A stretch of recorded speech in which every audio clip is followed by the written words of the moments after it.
Up Entrepreneur Podcast.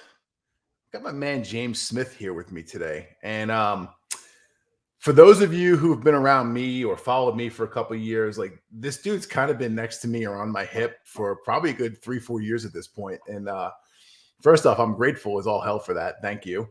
And he's just one of those real dudes who wants better, wants more, and is very willing and not scared of doing the work. And it's just pretty cool, man, to see the version of you now versus the version of you that I initially met. We were in Dallas. I wasn't even living here yet. We were down at Knowledge Fest for the MEA Mobile Electronics Association. I just had my first public speaking engagement, and you and I were getting drunk in the pool bar at the Omni Hotel. Yeah, that actually turned out to be a pretty crazy night for us. Yeah. Afterwards, so it was a good time. Yeah, it was good, man. And we kind of stayed connected a little bit here and there moving forward. Fast forward, I don't know, a year or so, you wound up coming in and joining me at the last organization. We worked together there for quite some time. And then when Step It Up Academy became a full-time gig for me, it's like, you came back out and we've been working together solid now for like 3 years. And it's really cool. Like, you're one of those real dudes who goes out there, does the work, puts in the work, is unafraid of the work, like I just said. But you also want to give back and help others because you realize that, going down this path of self-development, going down this path of building your business, going down this path of becoming a better human, that it feels really good to help others kind of along the journey or follow in your footsteps. And it's one of the reasons I do what I do. And I think it's also one of the reasons now that you're shifting some of your focus and looking to help other people in other ways. Yeah, the other thing that I learned with helping others, so I take a lot of what I learn, I notate it, and then when I want to go back and help others, it sometimes reminds me of those things that I learned that I forgot about, or those basic things that you're like, what, I got to refocus on that. So it helps to, I guess, almost humble yourself to remember where you were at one point, and like this lesson right here that you're teaching to someone else was a major lesson to you 2-3 years ago. Yeah. Now it's common every day or whatever it is. Mm-hmm. Yeah. So let's go back a bit, right? Your roots you're from New England, originally New Hampshire. You now live in Connecticut. You own a successful retail car stereo store. Act Audio. I've been there. Cool place. You guys do a lot of awesome, audio installations. And for those listening, my background started there too. And it's one of the reasons that I think we're aligned. But I want to go back a little bit further. Like, how'd you get involved in that space? How did you become a business owner? What was the drive to become a business owner? And then at what point did you say, oh, fuck, this isn't as easy as I thought it was going to be? So, quick tangent. I don't know if you know this, but I was actually born in Long Island. Okay. So I was one of the first kids born in Stony Brook Hospital. Wow, that's wild, man. So, I've been to Stony Brook a couple times. Yeah, probably not a good thing. Side tangent. The last time I was there, my ex-mother-in-law had stepped off a step at a family party, like a back deck step, like literally like a 6 or 8 inch step. She stepped down wrong and broke her fucking ankle. That was my last time there. Yeah. So I always say I've always had the entrepreneurial blood. Even as a kid, when I was like 8 years old, and me and my brothers, we played Matchbox cars. I was always the dealer and I sold the cars to my brothers, so what kind of deal are we talking about here, man? Well, going into my teenage years, I got into the drugs and selling them. And so I've always kind of had that, I guess, niche in me. And then when I was 18, I called it Eclipser Stereo Installs in New Hampshire, just trying to start my own business. Fast forward a few years, I did some side jobs for a buddy, and his father passed away and he had some money and he wanted to start like a Pimp My Ride style business. And this is in 2002, 2003. Mm-hmm. And I moved down to Connecticut. That's how I got here. I was in a lot of trouble in New Hampshire and I had to get away. And we started what was called HTS Customs, but we didn't know what we were doing. So I turned around, I got a job at Best Buy. I worked there for many years. And then I had the opportunity to become partners at Act Audio, and that was 2011. Yeah. So I jumped on that, and I became, a business owner. And if you're listening, I'm using air quotes there, because for many years I worked my ass off, me and my partner. Well, we usually had someone helping us. Worked my ass off. We were working crazy hours, and we had to be there. Because I had a partner, I could take time off and still make money, not as much money. So around 2017 is when I started to realize this wasn't right. Like, I started a business for the American dream, for the freedom, all this and that. Yeah, I was making money, but I was working my ass off, and I really couldn't take the time off that I wanted. Yeah. No freedom. Right. So I started looking into things and kind of exploring, and that's when I started to realize to be a business owner, you got to step out of your business. But I didn't know how to do that. Which, fast forward, I was starting to do it a little bit. Fast forward to when I met you. Was it 19 or 18? 19. Okay. So my brother had passed away in early 19. He knew that I wanted to start my own business because I was unhappy with my partnership. My mom extended me the money he was going to lend me, which then allowed me to tell my partner I wanted to do my own thing. Long story short, he wanted to walk away from the business owner and leave me this business. So we did that, but I kept him on as an employee, which is when you and I met and you told me I had to get rid of him. And I was afraid to, because he knew the business and blah, blah, blah. And I didn't necessarily listen right away. I eventually did. And a couple of things happened. One, I realized I say half my foundation walked away because I didn't have SOPs. I didn't have procedures written down on paper. Yeah. I had them in my head. He had them in his head. So when he walked away, they walked away. I hired employees to replace him, and these employees weren't doing what they were supposed to do. I was getting pissed at the employees. Yeah. End of the day, it wasn't their fault. It was my fault because I didn't give them those expectations. So I learned pretty quickly that I had to document things. I had to create and establish these SOPs. And once I did, things were okay. Like losing that partner and him as an employee after, which I was afraid of, it was okay. And I actually moved forward faster. I didn't have that anchor. Yeah. So people get banged up with SOPs and documentation, and I find that a lot of people, and you get this too because you've done so much of it. I don't know if they're scared of doing it, right? Or if you look at a deeper level, this is the fucked up thought, right? I truly believe that certain people, not everyone, certain people are scared of success more than they are from staying average or failure, because staying average or failure is comfortable to them. They're familiar there. Right. So, if I actually go and do this work, the SOPs, the documentations, the systems, the processes, the hiring, I may be successful. And that actually scares me so much that I'd rather stay here in my comfort zone. So I think that's true. I think it's a little more than that personally. So one, I think a lot of times people just don't know where to start. You look at documenting SOPs, you look at the end result of it, it's an overwhelming process. Yeah. There's a lot to do. And they just don't know where to start and how to start. The other part, it's maybe they're afraid to be successful, but as a business owner / technician, you're just so used to doing what you do. It's hard to not do, what you're supposed to do, which is work on, for me, work on cars. And it was really hard to let go of that. It was really hard to trust my employees to do how I wanted. But I had to learn that not only can I trust my employees, especially with the SOPs, not only can I trust them, but it's okay to let them do it their way and not my way. And I think that was one of my biggest struggles. Yeah. That's I've always been more of that mindset, right? And my last company, I had a business partner too, who is the complete opposite with his mindset. So my mindset has always been, okay, let's establish where we are.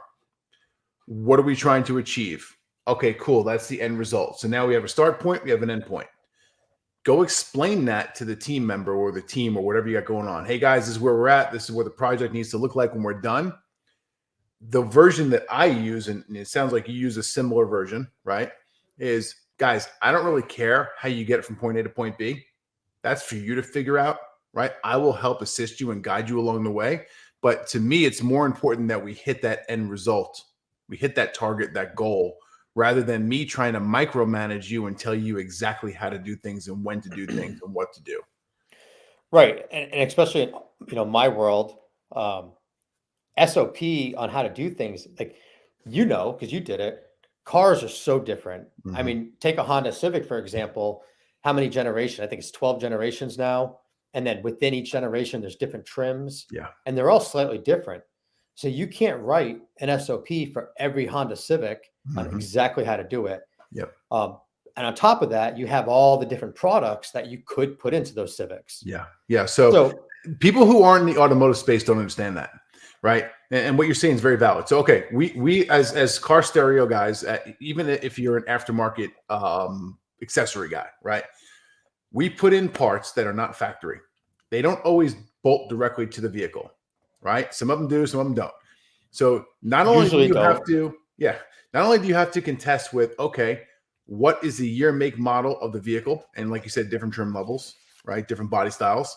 What is the product that the client wants installed in the vehicle, or what do we sell them? And for those who don't know the retail game, stock has a lot to do. What you have in stock has a lot to do with what goes in the vehicle versus possibly custom ordering something for the client, right? So you have to be very adaptable, and your team has to be adaptable as well. They have to have the skill set to be adaptable to put multiple different configurations of product or hardware technology into many different styles, year, makes, models of vehicles, right? You cut. You mute it. When it comes to the SOP, so I thought it was a hold. When it comes to the SOP for that, I have basically what I expect them to do when the vehicle gets there and how I expect that vehicle to end up when it's delivered to the customer.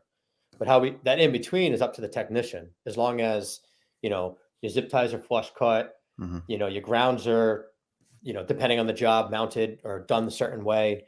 And besides that, I don't care how you get there. Yeah. So it makes it a little simpler, because sometimes I think people think of an SOP as a step-by-step process. Sometimes it is. Sure. But sometimes it's also just a guideline for the end result. Yeah, I think that's very valid. Especially where you're in a space where the technician needs to have some creative freedom in order to get the job done properly as well. Yeah. So, and we like to have certain things done certain ways. A lot of times it's to prevent problems, so we have a problem come into the store, right? And maybe not one time, but say 2 times the problems come in. We're going to, okay, how do we fix this problem? We have to do this way. And from now on, that's our new standard to get this job done. So we don't have that problem anymore.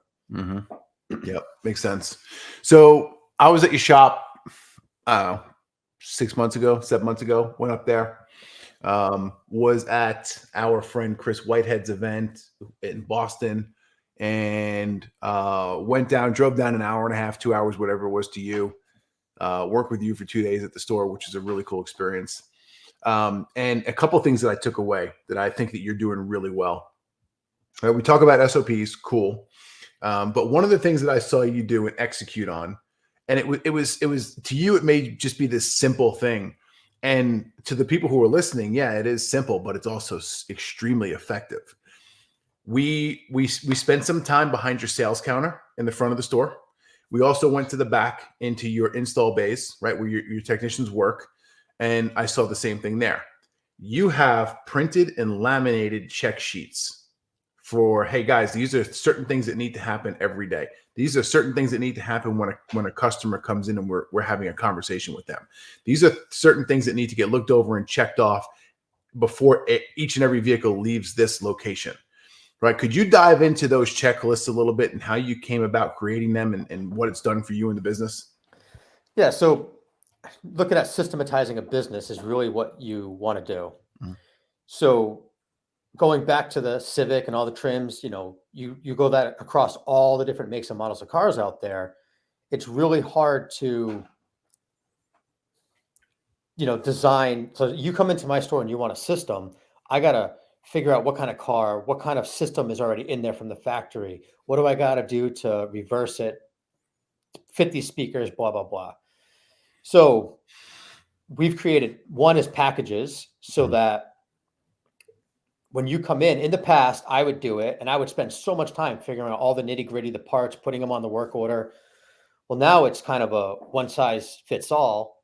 We sell you the end result and we figure out behind closed doors what we need to get you that end result. Mhm. And we've kind of made everything more standardized pricing.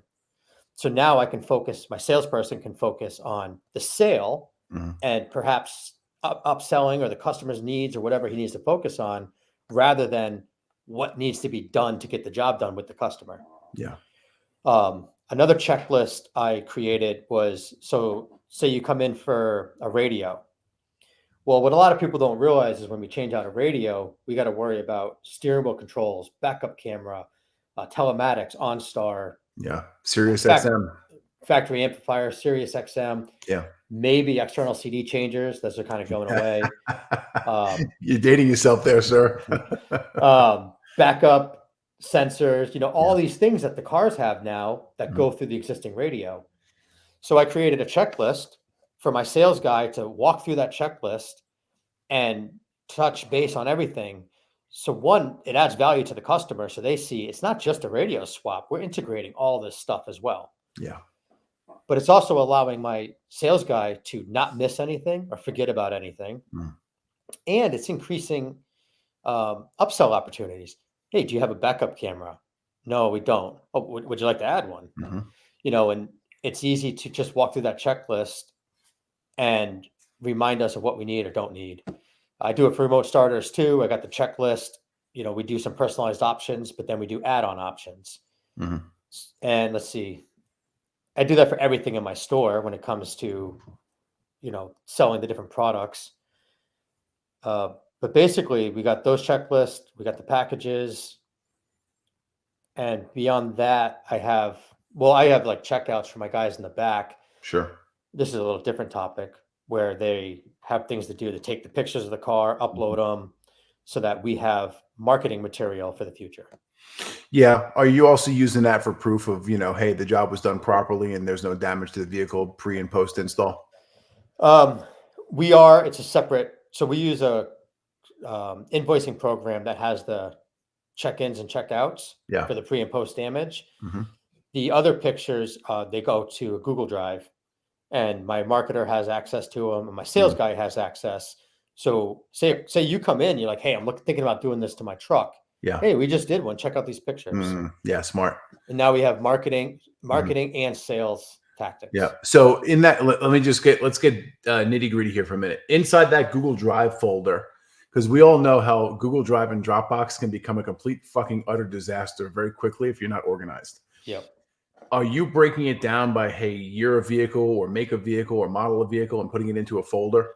So we do, so we're not putting it in folders, which we probably should, but we do year, Mhm. model, and job. Because we know the make by the model. Right. So you can just go into the search bar inside of Google Drive at that point and search it and pull up what you have. Right. Now, we didn't do that in the beginning, Mm. and we never went back and fixed them. So Yeah. there is some fuckery in there. But for the most part, they're organized pretty good by year, model, and the job. Yeah, that makes sense. Yep. Gives you So proof too. It's proof of concept to your client. Like, oh yeah, but no bullshit. I'm not telling you this theoretical job that we just completed. Here are the pictures of the car we did last week that matches the one you have out front. yeah. So something else I'm working on that topic is the app. I've been working on this for way too long now, Mhm. but I've created an app because part of my problems with letting go of the business, there's two sides of it. Was you, Tom, you come to me and you're like, I want this done to my truck, and you're trusting me and my standard. Well, I'm giving it to my employee and I'm trusting them and they're going to live up to my standard. Mm-hmm. So I've created an app where each job has certain checklist that we need to go through to make sure the job was done right, because we're all human, we make mistakes. And it allows you to take pictures of the back end of the job. So how does behind that dashboard look? How does underneath, look? How was that whole silicone behind your license plate for the backup camera? Right. So I can spot check to make sure they're living up to my standards. But at the end of the day, if you got to take pictures of your work, in theory, you should be doing a better job if you have any sort of integrity. Yeah. Yeah. The other part is, you know how it is. Cars come back 2 years from now. Not recently, it was a couple of years ago. Had a customer come in. We did a remote start 2 years prior. He went to the dealer. Dealer said his problem was a wire nut that we used. And we don't use wire nuts. Wire nut. That's a big no-no in the aftermarket world. And now it's me versus the dealer versus the customer. And I'm like, and the customer's like, no one's touched my car. And I'm like, we didn't use a wire nut. And if I had this app up and running and I had these pictures, I could have said, this was your final product. Yeah. There's no wire nut in there. Yeah. We used to run into a very similar issue often with, in the GPS tracking industry, which you're also familiar with as well, because you spent some time there too. We went and found a form tool that allowed us to build it out as an app where we could take a ton of photos pre and post install. And one of the common callbacks that we would get from a GPS provider would be like, hey, you guys installed a basic 3-wire tracking device, last week for, Jose's landscaping in Long Island. And everything's working, but he's got limited satellite connectivity, right? So for those people who are listening, I think there's either 12 or 13 satellites that GPS devices can lock onto at any given time for max strength. And anything less than 3, it has trouble. So they can pull reports, and if the device is not connecting to as many satellites as they think it should, they'll point a finger at the installer and say, you screwed up. You must have mounted that device upside down or underneath some metal, and it's not reading satellite good. So they would send us back out and expect us to eat the trip charge and the repair. Well, okay, and oftentimes, granted, like you said, people are human. Sometimes we do make a mistake. Okay. At the same point in time, my technicians or myself or my ex-business partner were trained guys who knew what we were doing. Right. On the box itself, there's a label that says this side faces the sky. Okay. So if you have that side facing the sky, you should be good. And you simply need to mount this device with some like 2-way tape or a big, nice heavy duty wire tie or two. So one of the things that we started doing was the technicians had to take a photograph of the final mounting place of the device, proving that the label was facing the right direction. To save you a trip out if you get that. Bingo. So we get an email from the GPS company. Hey, you installed this device in Jose's landscaping last week in Long Island, and it's reading poor satellites. Go out and fix it. Okay. Before I say yes and send myself out or my guys and waste time and money, let's go pull a report from that job site that day. Oh, look at that. You're saying truck 12 has a poorly or improperly placed device. Here's the photograph from our checkout sheet. Oh, by the way, let me email the PDF over to you with all the other photos too, so you can critique the work if you want. And, oh, look at that. You know what? You guys actually mounted that device properly. I don't think it's your problem. It must be a bad unit. Okay, cool. Because now the whole conversation's changed. So now instead of me coming out there for a freebie repair, you're going to send me a new service order request or work order request, and you're going to pay me or my technician to go out there and swap the device. I like that a lot better. Yeah, no, and I feel that a lot of business owners sometimes, especially when they're the technician, sometimes feel that those little steps during the process is a waste of time because they just want to bang, bang, bang, get the money out. Yep. But as you prove there, it saves you time, which can save you money. And sometimes we forget to look at that side of it. I agree. I got a solid question here for you. I'm ready. Because you've effectively done this. A lot of people talk about it. You've effectively done it. And you even have a Facebook group that's called From Tech to CEO, which I think is awesome. A lot of people claim that they want to become the CEO of their company, yet they still go in and do the technician shit day in and day out for various reasons. In your version of it, because it's different for everybody, right? In your version of it, what was the most challenging piece of you transitioning from tech to CEO? So that's a tough question. I would say letting go as a whole, because it's letting go of micromanaging to make sure that everything's getting done properly and trusting your employees, but it's also letting go of what you're used to doing. For years, I came in, I worked, that's what I did, that's where I was comfortable. Mm-hmm. So not working, and when I first started doing this, I'd sit in this office and I'd hear a problem outside, just over listening to my employees. I got this, and I go out and step in, and I had to let go of that. And it was really, really hard to let them learn how to do it. Yeah. So we now have a process where if they have a problem, they talk to another tech, they call tech support, they come to me. I'm the last line, where I used to be the first. And I used to be the first because I think that I wanted to be the first subconsciously. I want to be the head honcho. I want to be the top installer. And I had to learn that if I want to be a good business owner, it's okay to not be the best salesperson, the best installer, whatever it is in your business that you're doing. You want someone better than you, so you can let them do their job and you run the business. Yeah. I agree with that wholeheartedly.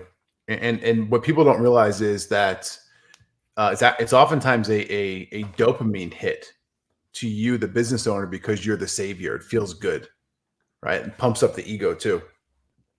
My version of it, and granted, I went through the same thing from the technician aspect. I also started to experience it from the business owner standpoint when it came to being the face of the company for like face-to-face or the first line of defense for client interactions. Which you start a business, you're going to have to be the face of the company, the first line of defense for a certain amount of time. As the business grows and evolves, you can start to put layers of people in front of you to alleviate that a little bit. So I got through the portion of it from technician to CEO. Cool. Now I'm spending most of my time. This is going back a couple of years ago, by the way, my last company. I'm spending most of my time in the home office behind the computer, getting stuff done, right? Making contacts, going and selling new jobs, and so on and so forth. And we implemented Ring Central, which is an IVR phone system, right? Which is like, call here, press this number for sales, click here for marketing, click here for tech support kind of thing. And that right there was a game changer, because prior to that, we were using our personal cell phones. So people had direct access to me. They had direct access to my ex-business partner. And like, you were on call 24/7 and just stuck in reactionary mode. All right, we got to change this. We got to fix it. Right. And also, by the way, the phone system makes you look and appear as if you're a much bigger business and you're more professional. Right. Cool. Oh, and I get to put business hours on there. So, hey, if you're calling before the hour of 8 a.m., leave a message or send a text to this number and we'll get back to you. Right. Like, we get to do things like that now. So when we built the phone, let me backtrack.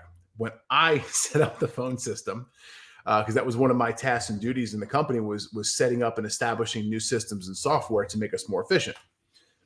When I set up the phone system, it was complex at the time. It wasn't very simple. So we signed up with Ring Central and went through probably 3 or 4 different onboarding calls with them, where I spent probably a solid hour with one of their nerds setting up the back end of this thing so it performed the way that we wanted to or would work best for our company. All right, cool. So the way that we set it up, going to your point here, last line of defense, we set the phone system up so you called the main number and you would get the prompt, click 1 for sales, click 2 for scheduling, click 3 for whatever, accounting, AR, that kind of shit. the way that we routed those calls was that my installation coordinators, my office team, they were the first ones to get hit. Right. So when someone made a phone call to the main number, it would have to cycle through 3 people. The 4th person would be my ex-business partner. And the 5th person, me, I was the last line of defense. So if I was sitting here at my computer, and that was one of the beauties of the Ring Central system, is it rang on your phone, it rang on your computer, as long as you have the app on the computer. If I was sitting at my computer doing work, like deep into a project or sending out a proposal, and I saw my phone ring on my computer, I knew it was important because it had slipped through 4 other people before it got to me. And at that point, I would stop what I was doing to answer the call because I knew it must have been something serious at that point. Yeah. So I do something similar, not as extreme, but it's a good tip for people. So we do breathalyzers for the state. Mhm. And I learned that, man, 75%, 80% of the phone calls are literally, are you open? Mhm. Or I have a problem with my device.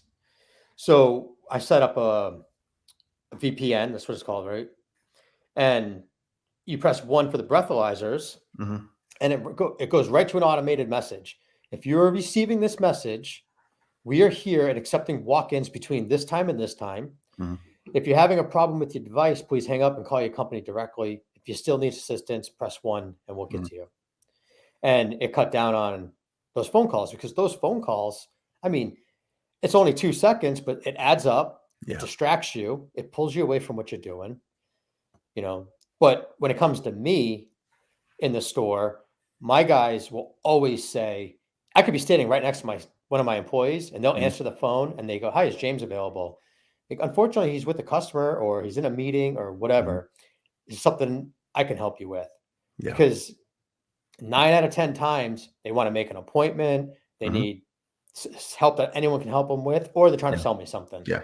It's also human nature for someone to want to deal with the head honcho at the facility, at the business, right? It's like, and I get that. I understand that from a client's perspective too. It's like, oh yeah, my buddy owns the deli. I'd like to go in there, and say hi to him, give him some support, and also I'd prefer if he made my sandwich rather than the guy behind the counter he just hired. Yeah. Right? Like, I understand that from a client or consumer perspective, but I also understand it wholeheartedly from the business owner perspective, that if you continue being the one who helps out and answers every single person that comes through that door, right, whether your door is virtual or it's tangible in real life, you're never going to scale your business. And there's certain things that you need to remove yourself from in order to make that a reality, right? I faced it, shit, man, probably going back 9-10 years ago. We were doing a ton of remote starts.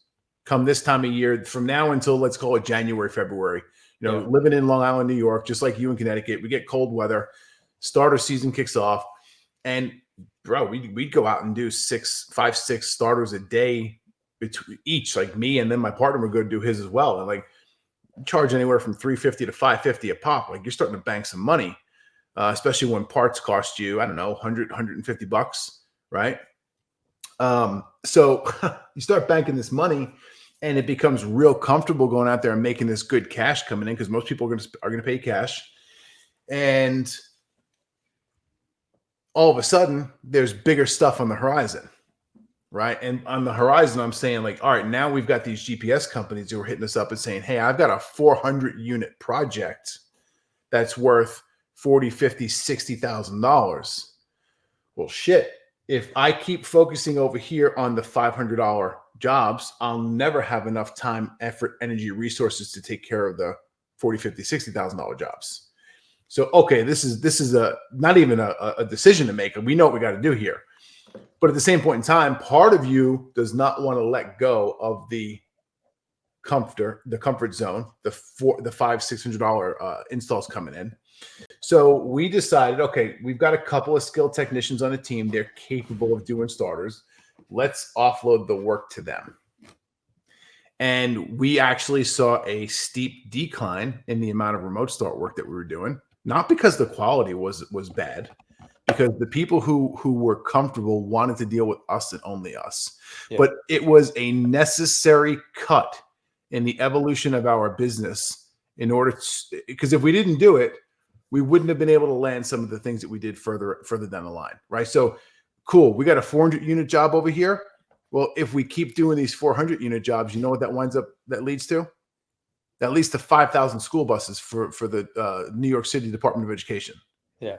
Right. Cool. That's a $400,000 project that we did in 90 days. That's awesome. Let's go. And it's unfortunate people have that mentality of dealing with the owner, because reality of it is, if you have a good business and a good team, you might be able to get a better grinder from the employee. It doesn't necessarily have to be from the owner. Yeah. Because, let's be honest, we know some business owners that don't do that good of work, but they talk amazing, Mm-hmm. So it's kind of a misconception from society, I think, as a whole. But to go back to what you were saying with the, not being able to look at the other projects if you're buried under the car, I think sometimes people believe,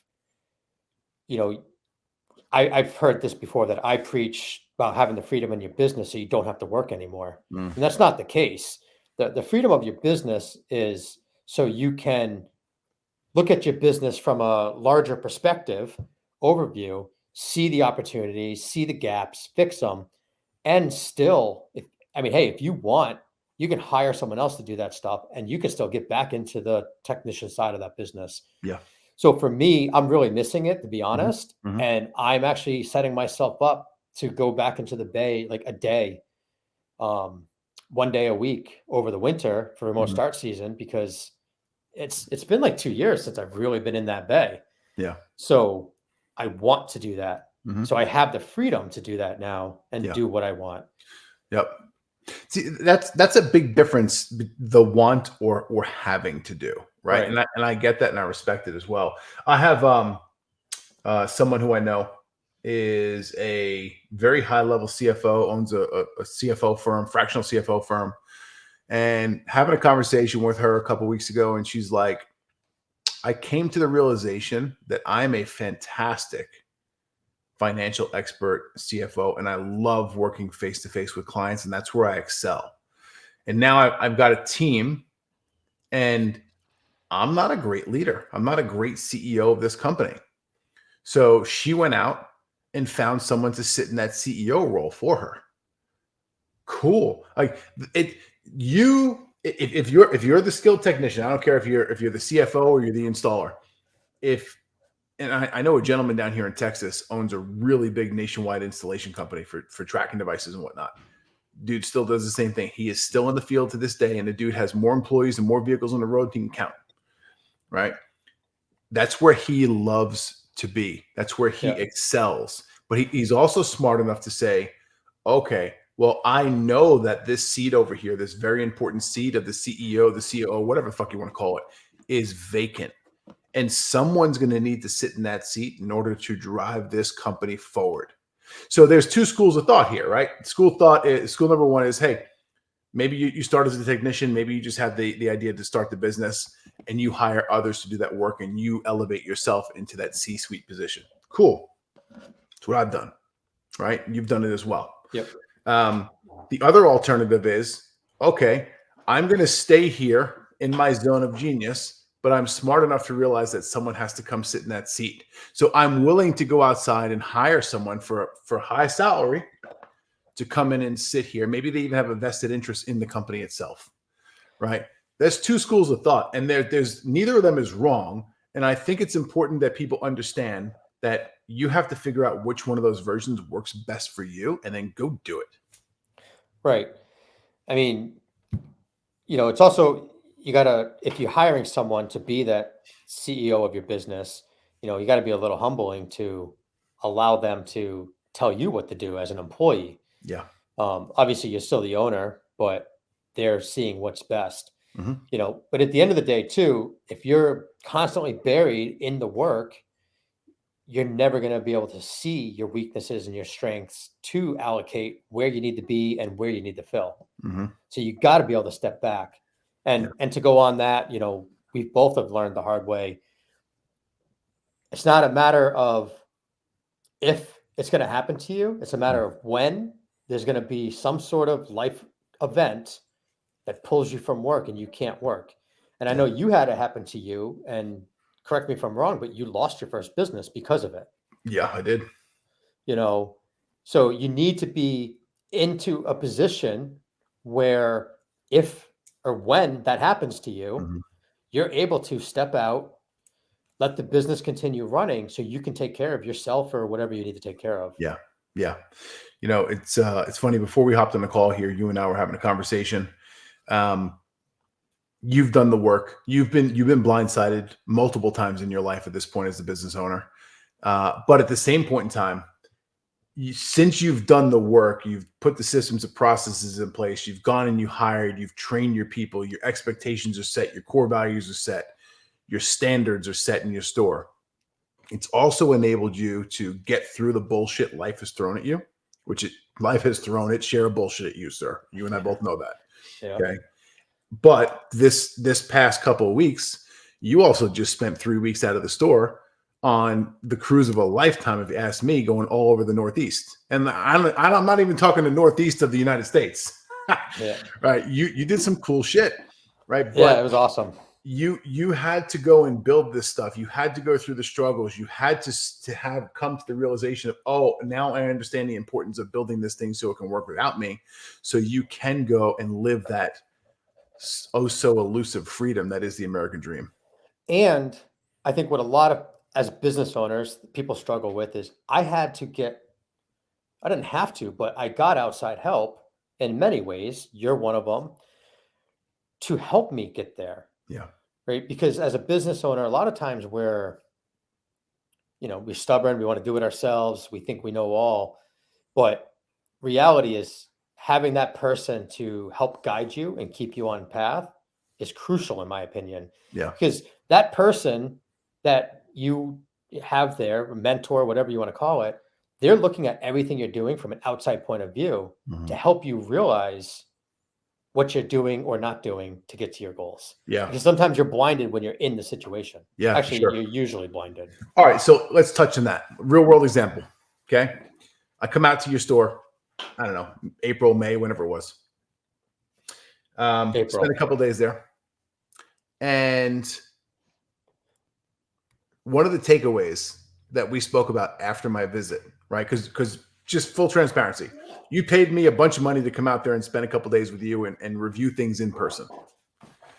And one of the first things that I said to you was, like, you have to take them, and we documented all of the things that you had put into place and hand over the documentation when it's done. One of the things you said to me was like, wow, I almost forgot all of the shit that I put into place since we started working with each other. Yeah. Right. And it's like, if you don't track it, if you don't go and review some of the things that you've accomplished, it's real easy for you to forget them. Well, I wrote down a little bit ago, and we kind of jumped, and I was going to go back to it at some point. And it's a conversation you and I have had as a business owner. So, and this is how you said to me. So these are your words. As a technician, I would take, the product and build whatever I'm building or making, whatever it is. And I feel rewarded. And it could happen, depending on the project size, it could happen multiple times a day. So for me and my job, I take all this equipment, I put it into this car. It sounds amazing. I ship it. I feel good. I completed a task. As a business owner, it's a lot different because you don't have those, what's the word I'm looking for? Tangibility. Those set in stone moments, tangibility, that you can say, hey, I created this, because your SOP, it's never done. Yeah. It's close, but it's always evolving, so you're always changing, you're always adding to it. It feels like a never ending job. So you got to learn to stop and reward yourself and recognize where you've been. And even maybe, like you're saying, reflect back, because I have come a long way and I didn't realize it until you came into my store and we really kind of broke things down. And I'm like, holy shit, this is amazing. And, I think with my recent life events, that was my true testament. Yeah. So, and I guess I'll just put this out there since we're here. 2019, my brother passed away. I had a partner, so I was able to take time off. I was able to go spend time with my family, but not that much. I Mm. had to get back to work. And when I came back, I had more work to do than when I left. Even though I had a partner, we both played crucial roles in the business. So the work piled up. And I Mm. was able to take the time off because I had a partner I could trust, but my work still piled up. This year, my wife passed away unexpectedly. We were on vacation in Disney. Mhm. We came back 1 a.m. Friday. Saturday, around noontime, she passed away unexpectedly. Mhm. So I was out of the office for a week. And then I couldn't go to work. I think if this would have happened 4 years ago, I might have lost my business. I couldn't go to work. I couldn't talk to people. My brain couldn't focus, couldn't concentrate. I mean, it was kind of a mess. Sure. But I was able to sit out of my store for 6 weeks and focus on myself, do what I had to do. I did work on some things as I needed, Mhm. but I couldn't work that long because my concentration wasn't there. Yeah, valid. For 6 weeks, I sat out of my store. I took care of myself. I did a lot of work to mourn and get through the process. Then I went back to my store and I walked in and I said, all right, what do you need from me? And my Mm. sales guy pulled out a piece of paper and he goes, I need to know where you get these 3 parts from because I can't figure it out. And that was my moment of holy shit. Yeah. I created something that I don't have to be here. Mhm. And the honest answer is I really haven't been here since then because I've been working on other things, Yeah. like Full Throttle Foundations to Mhm. continue expanding what I need to do. Yeah. I do plan on coming back next week a little more, Mhm. just focus more in here because I do love this. This is my bread and butter, Sure. but I don't have to. I can continue doing what I want if I wanted to. Mhm. Yeah. So It's a beautiful place to be. it really is. Yeah. So I want to talk a little bit about coaching, and then I want to dive into Full Throttle before we end today's call. Um, just listening to you and the words coming out of your mouth, coaching has done a lot for you in your personal and self development and business development and everything that's in that realm. What advice would you give to someone who may be on the fence or is looking to hire a coach right now? I mean, it's just do it. Like, what's the worst that can happen? You spend a little bit of money and you get nothing out of it. But you're not going to get nothing out of it. You're going to get something. Mhm. So it never hurts to try anything. So you have to try it because if you don't try it, you're definitely not going to grow. Yeah. If you do try it, there's a chance you don't grow, but you're going to grow. Yeah. And if you don't grow from coaching, it's because you didn't do the work. Mm. That's the bottom line. So you're going to get a coach. They're going to help guide you to what you need to do. And you still have to do that extra work. Yeah. I think a lot of people, it's allocating the time and finding the time because most technician business owners are so reactive in their business, Mhm. they can't find the time to be proactive to work on it.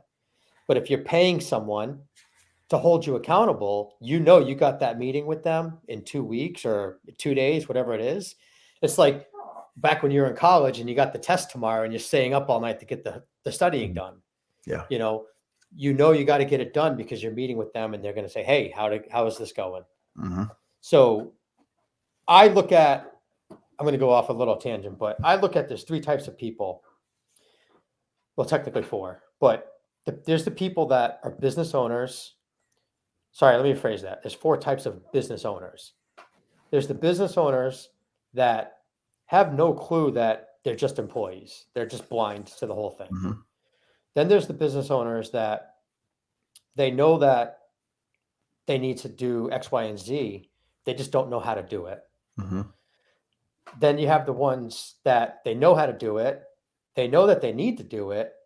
They just don't know where to start. They don't know how to hold themselves accountable, whatever it is. And then you got the ones that are doing it. Mhm. So where do you, listening to this, where do you land in that spectrum? Yeah. And anywhere you land, a coach helps, because Yeah. even if you are doing it, a coach is going to help bring it to the next level Mhm. always, because there's That's- still things that you're missing.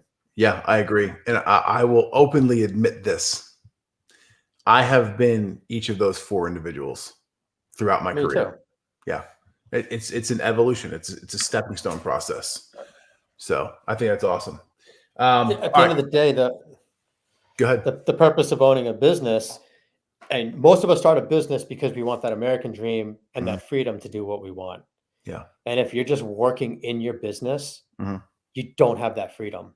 Yeah. If you got to close your store to go take a vacation and you don't come back to more money, what's the point of having a business? What are you going to do when you want to retire? Mhm. You don't even have a business to sell because you're the business. Literally. So you're gonna build a business to sell it no matter what you're doing. It's either you're gonna sell it to yourself or sell it to someone else. Mhm. Yeah. Let's shift gears here. Full Throttle Foundation. Um, this is new for you. This is your coaching group, right? Yep. And you're offering some one-to-one mentoring people. I think it's awesome. I think it's the natural evolution of a lot of people who kind of go through the path that you and I both have. But before we get into the details of it, I want to know what inspired the name. So the foundations comes from, basically, I wrote a chapter in a book called Things I've Learned Being an Entrepreneur, Volume 1. And I wrote, as my greatest lesson was that your foundation's everything. Mm-hmm. When my business partner walked away, I learned I did not have a foundation of my business, and I had to scramble to build that foundation because it was crumbling fast. So I built the foundation. But I took that lesson and I expanded it to the rest of my life. Like, if you're in a relationship, you go out to a bar tonight, you meet some girl, you hook up with her, and you start dating. There's no you don't know that person. There's no foundation there. The chances of that relationship lasting aren't as good as if you meet someone, get to know them, figure out who they are, what they like, what's their core values, then get intimate with them. Mm-hmm. You're more likely to have a long, successful relationship. Dieting, same thing. Mm-hmm. You do these yo-yo diets, there's no foundation there. Learn to eat right, consistent and steady. Mm-hmm. You built the foundation. Yeah. So you can take that mentality to almost anything in your life. So I loved it. Yeah, and from someone looking from the outside looking in your life, it's definitely something that you've done. You've taken care of yourself from a mental health perspective. You've taken care of yourself from a physical and a food perspective, right? You're very active. You watch what goes in your pie hole. You're the dude who shows up with your own meals in a microwave to a hotel, right? and dude, I love it. I think it's awesome. I'm not knocking it. I went to Disney World and I had meals shipped in. I'm not 100% strict, but I get some shipped in and I eat out. I save some space for eating out and going out, but I don't want to just go crazy. Yeah. So, yeah, I think it's important, but like you said, it applies to all of these different areas of life, not just business, not just relationships, not just finances, not just fitness. Awesome. And then the Full Throttle comes from cars. It was something someone suggested. I loved it. I don't necessarily, a business is business, but because I came from the automotive world and I'm a car guy, I thought it fit really nice and I just liked the way it flowed. So I went with it. Yeah. Love it. Love it. All right. So who's an ideal person that you'd want to work with within Full Throttle? I mean, reality is any business owner that wants to learn how to step out of their business to actually own the business rather than the business owning them. Yeah. I mean, as well as I do, everyone thinks that their my industry is different. And 90% of the time, business is business. It's all the same problems, just different scenario. Yeah. Different people. Right. Yep. Love it, man. All right. Last question. This is the end all be all. You've heard this in every damn podcast you've ever been on to listen to. What's the best place for people to connect with James Smith? TheRealJamesPSmith.com. Love it. I'm sorry. RealJamesPSmith.com. Cool. We'll have it in the show notes as well. We'll send people your way. If you guys want to learn more about James, reach out. Obviously, you can reach out and have a conversation with me. Shit, maybe you come into Step It Up Academy and you wind up working with both of us. Who knows what happens moving forward? Dude, I really appreciate you. I appreciate not just you as a client, but also someone as a friend. And it's been really good working with you. Yeah, I've enjoyed the past. Actually, this August was 4 years. It was. It was August in 2019. But Yep. you know, we've had a good relationship. We've had a lot of good times, and you know, you're halfway across the country, but we still talk regularly. We do. So We do. I appreciate you too, man. Thanks, man. Thank you for tuning in to the Step It Up Entrepreneur Podcast. Make sure you head over to stepitupentrepreneur.com and make sure you subscribe so you never miss an episode of the Step It Up Entrepreneur Podcast.